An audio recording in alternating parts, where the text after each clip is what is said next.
Hi friends, welcome back to our channel. ನಾನು ನಿಮ್ಮ ಅಶ್ವಿನಿ. ಎಲ್ಲರೂ ಹೇಗಿದ್ರೆ? ನಾನಂತೂ ತುಂಬ ಚೆನ್ನಾಗಿದ್ದೀನಿ, ಹಾಗೆ ನೀವು ಕೂಡ ತುಂಬ ಚೆನ್ನಾಗಿದ್ರೆ ಅಂತ ಅನ್ಕೋತಾ ಇದ್ದೀನಿ. ಇವಾಗ ತಾನೇ ಜಸ್ಟ್ ಪೂಜೆ ಆಯಿತು.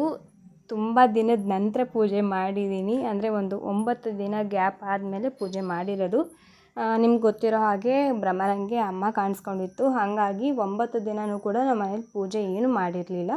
ಆ ಟೈಮಲ್ಲಿ ಪೂಜೆ ಕೂಡ ಮನೇಲಿ ಮಾಡಬಾರ್ದು ಅಂತ ಹೇಳ್ತಾಯಿದ್ರು, ಅದಕ್ಕೋಸ್ಕರ ನಾವು ಪೂಜೆ ಏನು ಮಾಡಲಿಲ್ಲ. ಇವತ್ತು ಮನೆಯೆಲ್ಲ ಕ್ಲೀನ್ ಮಾಡಿಕೊಂಡು, ಫೋಟೋಸ್ ಎಲ್ಲ ಕ್ಲೀನ್ ಮಾಡಿಕೊಂಡು, ಪೂಜೆ ಎಲ್ಲ ಕಂಪ್ಲೀಟಾಗಿ ಮುಗಿಸಿದ್ದಾಯಿತು.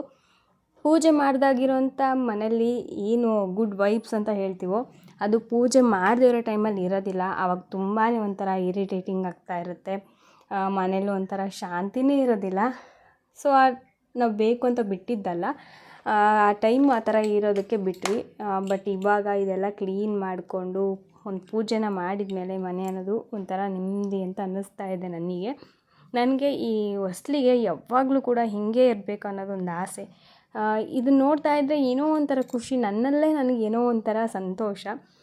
ಯಾವಾಗಲೂ ಕೂಡ ಇದೇ ರೀತಿ ಒಂಥರ ಕಳಕಳ ಅನ್ನೋ ಥರ ಇದ್ದರೆ ಎಷ್ಟು ಚೆನ್ನಾಗಿರುತ್ತಲ್ವ. ಮನೆ ಬಾಗಿಲು ಅರಿಶಿನ ಕುಂಕುಮ ಇಟ್ಟು, ಅದಕ್ಕೆ ಆಮೇಲೆ ಹೂವು ಇಟ್ಟು, ಒಂದೆರಡು ದೀಪ ಇಟ್ಬಿಟ್ರೆ ಅದ್ರ ಅಂದನೇ ಹೆಚ್ಚಿಬಿಡುತ್ತೆ. ನೋಡಿ ಎಷ್ಟು ಚೆನ್ನಾಗಿ ಕಾಣ್ತದೆ. ಎಷ್ಟು ಪುಟ್ಟ ಮನೆ ಆದ್ರೂ ಈ ಥರ ನಾವು ಹೊಸ್ಲಿಗೆಲ್ಲ ಪೂಜೆ ಮಾಡಿಬಿಟ್ರೆ ಆ ಲಕ್ಷಣವೇ ಒಂಥರ ಇರುತ್ತೆ. ಮತ್ತು ನಾವು ಪೂಜೆ ಮಾಡಲಿಲ್ಲ ಅಥವಾ ಹೊಸ್ಲನ್ನ ಕ್ಲೀನ್ ಮಾಡಲಿಲ್ಲ ಅಂದಾಗ ಅವಾಗ ಅಬ್ಸರ್ವ್ ಮಾಡಿ, ಅವಾಗ ಒಂಥರ ಕಾಣುತ್ತೆ ಮನೆ. ಈ ಥರ ಅಂದರೆ ಪೂಜೆಗೆಲ್ಲ ಮಾಡಿ ರೆಡಿ ಮಾಡ್ಕೊಂಬಿಟ್ರೆ ಹೊಸ್ಲು ಎಷ್ಟು ಚೆನ್ನಾಗಿ ಕಾಣುತ್ತೆ ಅಂದರೆ ತುಂಬ ಚೆನ್ನಾಗಿ ಕಾಣುತ್ತೆ. ನೋಡ್ತಾ ಇದ್ದರೆ ನೋಡ್ತಾನೆ ಇರಬೇಕಂತ ಅನಿಸುತ್ತೆ. ಎಸ್ಪೆಷಲಿ ನನಗೆ ತುಂಬ ಇಷ್ಟ ಈ ಥರ. ಅದಕ್ಕೋಸ್ಕರ ಹಾಗೆ ಪೂಜೆ ಆಗಿದ ತಕ್ಷಣ ನಾನು ವಿಡಿಯೋ ಮಾಡಿಕೊಂಡೆ. ಸಂತೋಷ ಅನ್ನೋದು ತಡ್ಕೊಳಕ್ಕಾಗಲಿಲ್ಲ ನನಗೆ, ಹಾಗಾಗಿ ವಿಡಿಯೋ ಮಾಡಿಕೊಂಡು ನೆಕ್ಸ್ಟ್ ನಾನಿಲ್ಲಿ ಲಿಂಗ ಪೂಜೆ ಮಾಡ್ಕೊಳ್ತಾಯಿದ್ದೆ. ಡೈಲಿ ಲಿಂಗ ಪೂಜೆನ ಮಾಡ್ಕೋತೀವಿ. ನಮ್ಮ ದೇಹಕ್ಕೆ ಹೇಗೆ ನೀರು ಗಾಳಿ ಮುಖ್ಯನೋ ಹಾಗೆ ನಮಗೆ ಲಿಂಗ ಪೂಜೆ ಅನ್ನೋದು ತುಂಬ ಮುಖ್ಯ, ತುಂಬ ಇಂಪಾರ್ಟೆಂಟ್.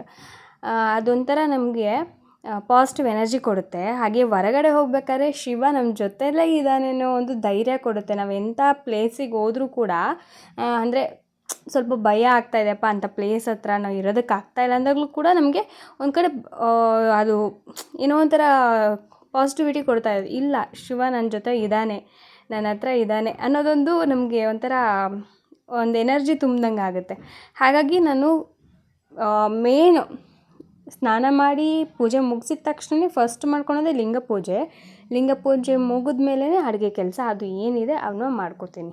ಅದನ್ನು ಬಿಟ್ಟು ಫಸ್ಟು ಲಿಂಗ ಪೂಜೆ ಮಾಡ್ಕೊಂಡು ಬಿಟ್ಟು ಹಂಗೆ ಸಡನ್ನಾಗಿ ಹೋಗಿ ಅಡುಗೆ ಮಾಡೋಣ ಅಂತಂದು ಹೋದರೆ ಏನೋ ಒಂಥರ ಇದೆಲ್ಲ ಮಾಡಿಕೊಂಡಾಗ ಕಂಪ್ಲೀಟಾಗಿ ನನ್ನನ್ನು ನಾನು ಬೂಸ್ಟ್ ಮಾಡ್ಕೊಂಡಂಗೆ ಅನಿಸುತ್ತೆ.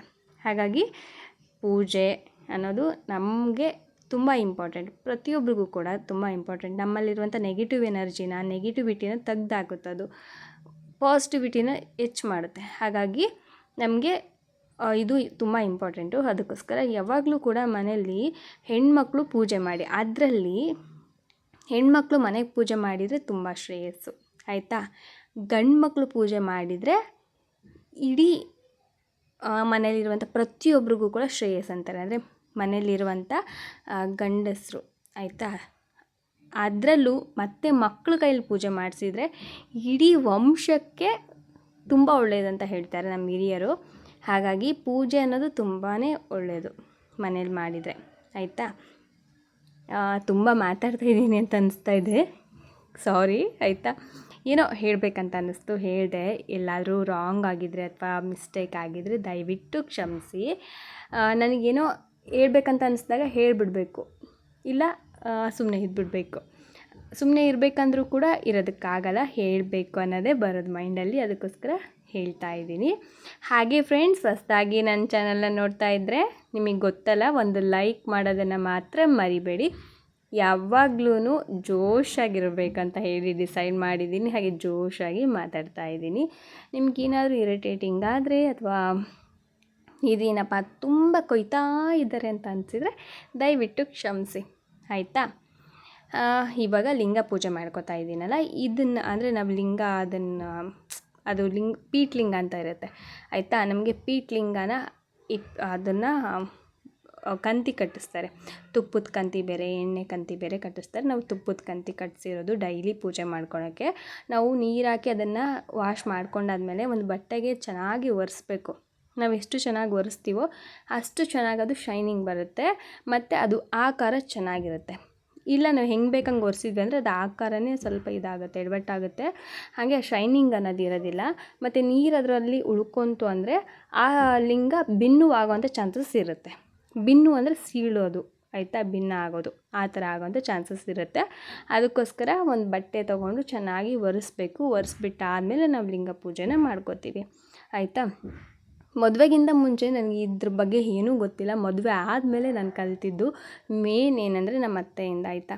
ನನಗೆ ಪೂಜೆ ಮಾಡೋ ಟೈಮಲ್ಲಿ ಕೆಲವೊಂದು ಸಲ ಅಲ್ಲಿ ಫಸ್ಟ್ ಟೈಮ್ ಅಲ್ಲ, ಆ ಟೈಮಲ್ಲಿ ಸ್ವಲ್ಪ ತಪ್ಪಾಗಬೇಕಾದ್ರೆ ಹಿಂಗೆ ಮಾಡ್ಕೋಬೇಕು, ಹಿಂಗಿಲ್ಲ, ಲಿಂಗನ ಚೆನ್ನಾಗಿ ಒರೆಸ್ಕೋಬೇಕು, ಆ ಶೇಪ್ ಚೆನ್ನಾಗಿರುತ್ತೆ ಮತ್ತು ಅದು ಭಿನ್ನೂ ಆಗೋದಿಲ್ಲ ಅಂತ ಪ್ರತಿಯೊಂದು ಕೂಡ ಅವ್ರು ಹೇಳ್ಕೊಟ್ಟಿರೋಂಥ ಮಾತು ಇನ್ನೂ ನನ್ನ ಮೈಂಡಲ್ಲಿದೆ.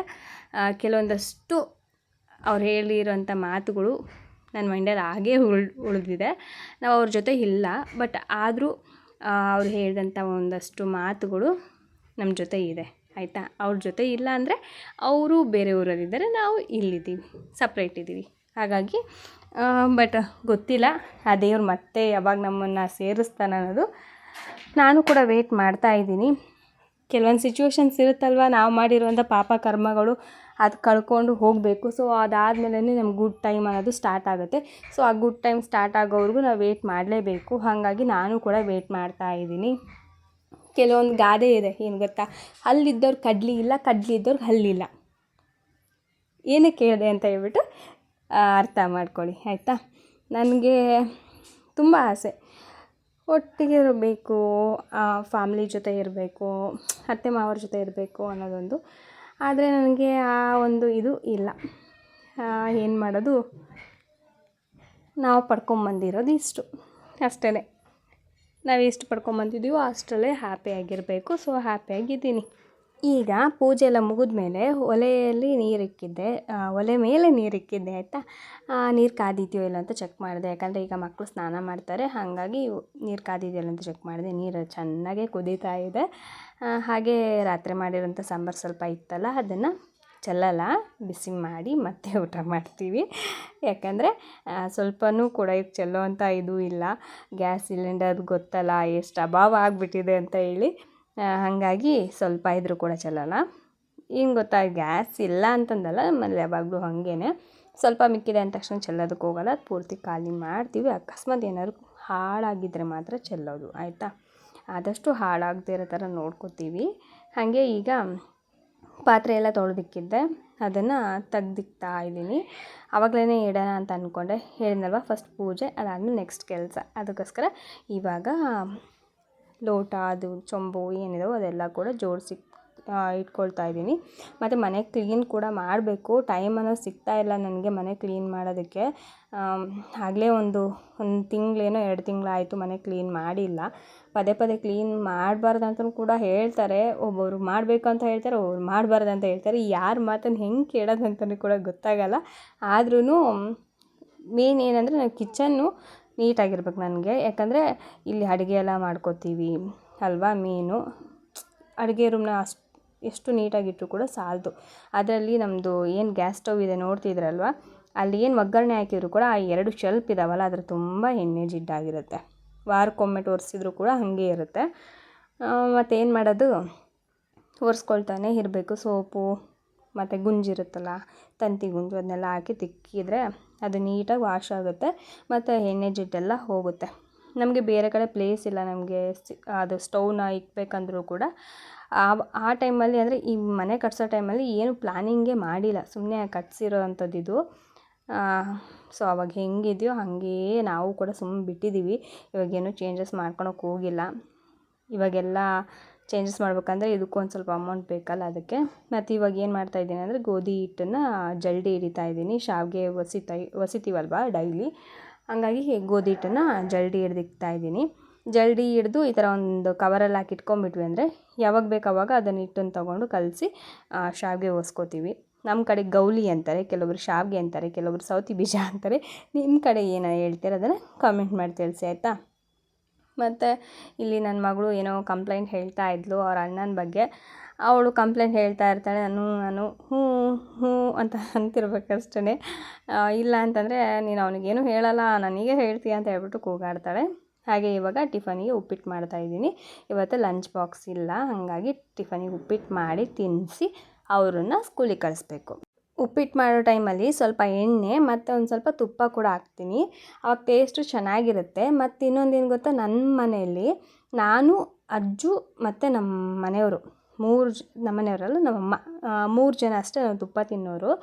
ನಮ್ಮ ಮನೆಯವರು ಮತ್ತು ನನ್ನ ಮಗಳು ತಿನ್ನಲ್ಲ. ಉಪ್ಪಿಟ್ಟು ಅಂದರೆ ಎಲ್ಲರೂ ತಿಂತಾರೆ, ಅದಕ್ಕೋಸ್ಕರ ತುಪ್ಪ ಹಾಕ್ಬಿಟ್ರೆ ಎಲ್ಲರೂ ತಿನ್ನಂಗೆ ಆಗುತ್ತಲ್ಲ ಅಂದ್ಬಿಟ್ಟು ಒಂದು ಸ್ವಲ್ಪ ತುಪ್ಪನೂ ಕೂಡ ಮಿಕ್ಸ್ ಮಾಡ್ತೀನಿ. ಮತ್ತು ಇಲ್ಲಿ ಈರುಳ್ಳಿ, ಹಸಿಮೆಣ್ಸಿನ್ಕಾಯಿ, ಕಡಲೆಬೇಳೆ, ಉದ್ದಿನಬೇಳೆ, ಸಾಸಿವೆ, ಜೀರಿಗೆ, ಆಮೇಲೆ ಟೊಮೆಟೊ ಹಣ್ಣು ಹಾಕ್ಬಿಟ್ಟು ಚೆನ್ನಾಗಿ ಅದನ್ನೇ ಫ್ರೈ ಮಾಡಿ ಆಮೇಲೆ ರವೆನ ಹುರಿದು ಹಾಕ್ತೀವಿ. ಮತ್ತು ಇನ್ನೊಂದೇನೆಂದರೆ ಶಾವಿಗೆ ಇರುತ್ತಲ್ವ, ಶಾವಿಗೆನೂ ಕೂಡ ಸ್ವಲ್ಪ ಹಾಕೋದ್ರಿಂದ ಟೇಸ್ಟು ಕೂಡ ಚೆನ್ನಾಗಿರುತ್ತೆ.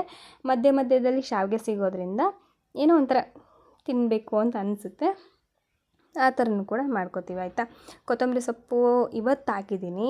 ಕೊತ್ತಂಬರಿ ಸೊಪ್ಪು ಹಾಕಿದರೆ ಒಂದೊಂದು ಸಲ ನನ್ನ ಮಕ್ಕಳು ತಿನ್ನಲ್ಲ, ಆದರೂ ಇವತ್ತೇನೋ ದೊಡ್ಡ ಸಾಹಸ ಮಾಡಿ ಹಾಕ್ತಾಯಿದ್ದೀನಿ. ನಾನು ಸಾಹಸ ಮಾಡಿ ಹಾಕಿದ್ದಕ್ಕೂ ಅವ್ರು ತಿಂದಿದ್ದಕ್ಕೂ ಕೂಡ ಸರಿ ಹೋಯಿತು, ಅವರು ಕೂಡ ತಿಂದರು. ನಾನು ಎಲ್ಲಿ ತಿನ್ನಲ್ವೋ, ಅದಕ್ಕೂ ಎಲ್ಲಿ ಸುಮ್ಮನೆ ಇದು ಮಾಡ್ತಾರೋ ಅಂತ ಅಂದ್ಕೊಂಡೆ. ಪರವಾಗಿಲ್ಲ, ತಿಂದು ಸುಮ್ಮನಾದರು. ಇವಾಗ ಚೆನ್ನಾಗಿ ಇದು ಫ್ರೈ ಆಗಬೇಕಾಯ್ತಾ. ಟೊಮೆಟೊ ಹಣ್ಣು ಎಲ್ಲ ಕ್ಲೀನಾಗಿ ಸಾಫ್ಟ್ ಆದ್ರೇ ನಮ್ಗೆ ಉಪ್ಪಿಟ್ಟು ಅನ್ನೋದು ಟೇಸ್ಟ್ ಬರುತ್ತೆ. ಕೆಲವೊಬ್ಬರು ಟೊಮೆಟೊ ಹಣ್ಣು ಹಾಕೋದಿಲ್ಲ, ಹುಣಸೆಹಣ್ಣಿನ ರಸ ಹಾಕ್ತಾರೆ, ಕೆಲವೊಬ್ಬರು ನಿಂಬೆಹಣ್ಣಿನ ರಸ ಎಲ್ಲ ಹಾಕ್ತಾರೆ. ನಾನು ಟೊಮೆಟೊ ಹಣ್ಣು ಹಾಕ್ತೀನಿ ಆಯಿತಾ.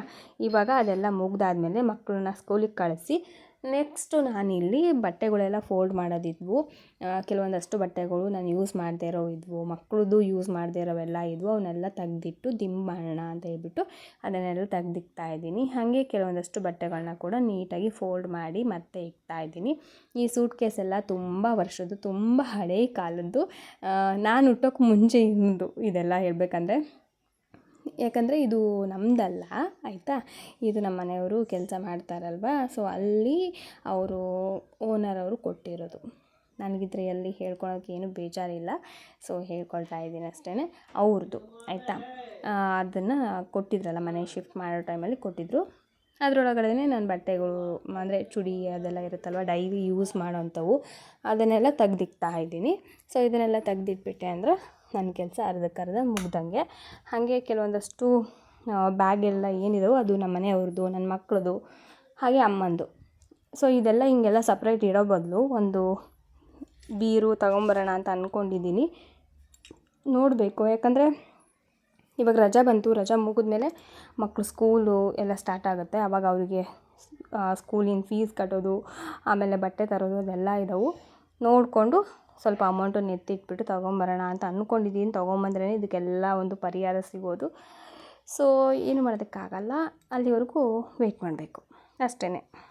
ಅದೇನೆಂದರೆ ಕೆಲವೊಂದಷ್ಟು ಬಟ್ಟೆಗಳು ನಮ್ಮ ಮದುವೆ ಆಗೋಕ್ಕಿಂತ ಮುಂಚಿನ ಬಟ್ಟೆಗಳು ಕೂಡ ಹಾಗೆ ಅದಾವು, ಅದೆಲ್ಲದನ್ನು ಕೂಡ ಹಾಗೆ ಇಟ್ಕೊಂಡಿದ್ದೀನಿ. ಕೆಲವೊಂದಷ್ಟು ಬಟ್ಟೆಗಳು ಒಂಥರ ಮೆಮೊರೇಬಲ್, ಹಾಗಾಗಿ ಅದನ್ನ ಹಾಗೆ ಇಟ್ಕೊಂಡಿದ್ದೀನಿ. ಅದನ್ನ ಎಸೆಯೋದಕ್ಕೂ ಕೂಡ ನಂಗೆ ಇಷ್ಟ ಇಲ್ಲ.